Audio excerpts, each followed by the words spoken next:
खबरुनि जे सिलसिले खे अॻिते वधाईंदे आम ख़बर खां नासीना मां क्या गई ॾियूं पिया पीर पागारे पारां केनाल रद्द थियण ते सिंध जे बादशाह नौजवाननि खे गॾियल कामयाबी करार ॾेई मुबारकबाद ॾिनी आहे। अहम ख़बर आहे मां क्या आगाही ॾियूं पिया पीर पागारे पारां केनाल रद्द थियण ते सिंध जे बादशाह नौजवाननि जी गॾियल कामयाबी करार ॾिनो आहे, मुबारकबाद पेश कई आहे। हुननि जे रूहानी पेशवा CCI जे फ़ैसिले खे सिंध जे बादशाह अवाम जी कामयाबी करार ॾिनो आहे। सिंध जे बादशाह अवाम निडर समय पंहिंजे हक़नि लाइ एहतजाज कयो। हुननि जे रूहानी पेशवा पीर पागारे जो चवणो त सिंध जे अवाम जी बेमिसाल जिदोजहद सबबि इहा कामयाबी मुमकिन थी आहे। पीर पागारे जो वधीक चवणो त पहिरें ॾींहं खां चवां पियो त पूरी क़ौम खे मुतहदी पाक फ़ौज सां गॾु बीहण जी ज़रूरत आहे।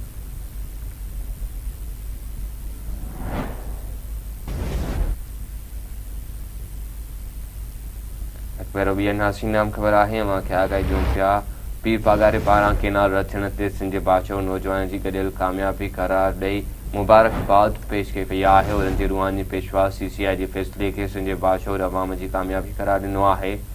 हुननि जे रूहानी पेशवा पीर पागारे जो चवणो त सिंध जे बादशाह अवाम निडर समय पंहिंजे हक़नि लाइ एहतजाज कयो।